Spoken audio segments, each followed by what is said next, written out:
植え替えをその芽切りの前にしたとかね、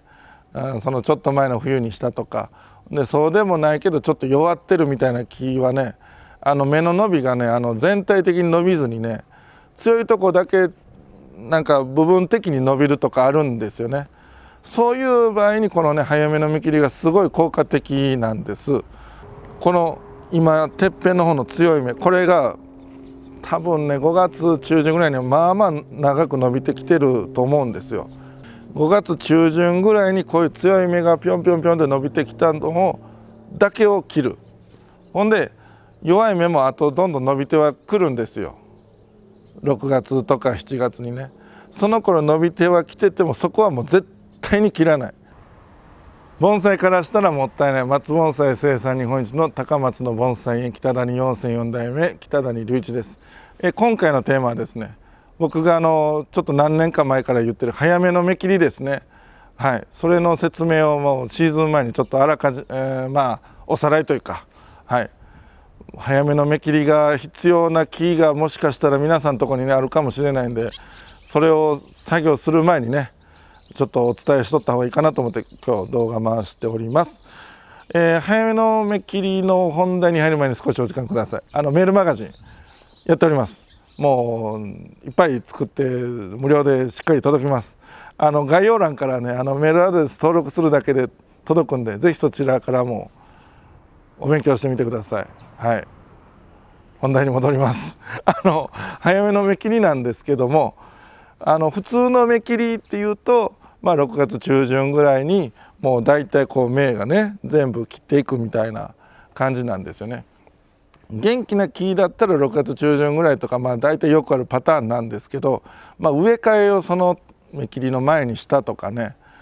そのちょっと前の冬にしたとかで、そうでもないけどちょっと弱ってるみたいな木はね芽の伸びがね全体的に伸びずにね、強いとこだけなんか部分的に伸びるとかあるんですよね。そういう場合にこのね早めの芽切りがすごい効果的なんです。でその早めの芽切りっていうのも、早めっていうのはなんで早めやねんっていう、大体なんでかって言いますと6月の中旬ぐらいがよく言われることに対して、僕が言うその早めの芽切りは、5月中旬とか下旬とかあたりにした方がいい作業なんで、早めの芽切りという言い方を、これもう完全に僕が作ったもう造語なんですけど、はい、でさっきも言った植え替えた後とかよくあるパターンですね。あと今僕が手に持ってるのもね、今日がもう3月の末ぐらいなんですけど、結構芽が小さいんですよ。今見てたらねすごいで芽数がいっぱいあるでしょう。でとはいえね、てっぺんの方とかね部分はこれもうカメラさん無理かな、これ僕の指先これ結構元気な芽いるんですよ。でかといってもう見えないとして、もうこの辺のねそうでもないとこ本当にねこんなもう芽ちっちゃいんですよね。でおそらくこの木は早めの芽切りが必要です。この今てっぺんの方の強い芽、これが多分ね5月中旬ぐらいにはまあまあ長く伸びてきてると思うんですよ。予想ですけどね。であとの小さいの伸びててもそんな伸びてないはずなんですよね。で大体5月の初旬ぐらいにはもうその木が早めの芽切りいるかどうかはもう判断つくんですけど、おそらくこの木はそうだな、他の小さい芽との差を考えたら5月中旬ぐらいにこういう強い芽がぴょんぴょんぴょんで伸びてきたのだけを切る。ほんで弱い芽もあとどんどん伸びてはくるんですよ。6月とか7月にね、その頃伸びてはきててもそこはもう絶対に切らない。はい、